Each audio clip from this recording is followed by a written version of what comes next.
أعوذ بالله من الشيطان الرجيم. بسم الله الرحمن الرحيم. الحمد لله رب العالمين، والصلاة والسلام على أشرف المرسلين سيدنا محمد صلى الله عليه وسلم. Bandiraɓe julɓe on calminama on jurama on yagama duwaw on neldama duwaw. Eɗen goni hande e jofde sappo joɓɓare men forta nafila meɗen inchallahu taala hoɗum woni ko garaten gaɗi men bandiraɓe julɓe. Saabu eɗen gandi hande ko jofde sappo e goho ɗum waɗi gandu o wi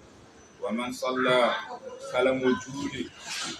فيها أولو جمع 4 ركعات داخلين يقرأ وجنgi في كل ركعة كلام درب فاتحة الكتاب فاتحة جوفي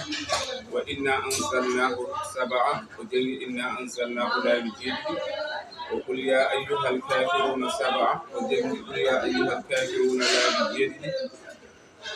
وقل هو الله أحد 7 وجنgi قل هو الله أحد لا بجيد فإذا سلم ستوي أسلمني يقول أويا أون وقت يقول أويا 70 مرة لا بجفن جيد لا حول ولا قوة إلا بالله العلي العظيم أوياني لا بي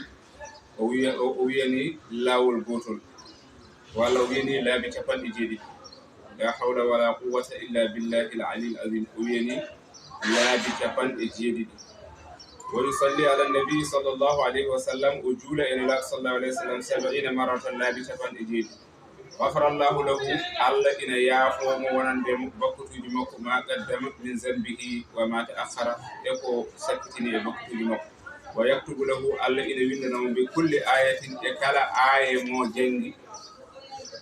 إبادة سنة دوال الله كتالي وله إن ورنم من أجر كمن أعتق 1000 رقبة براجي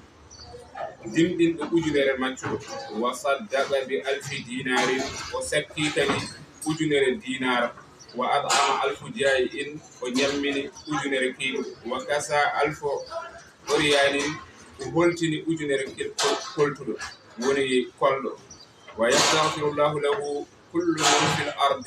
من الرد أو يابس كلام ولي دولي يوري هيك يفوف إن إمسنا نموت الله بكر جماعه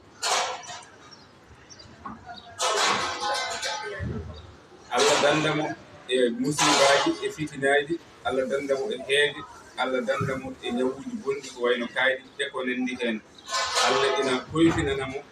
e sanga nde o mayata nde so sankima kadi o yadkhulul jannata bi ghayri hisabin omo naata aljanna ko alda e hasbede.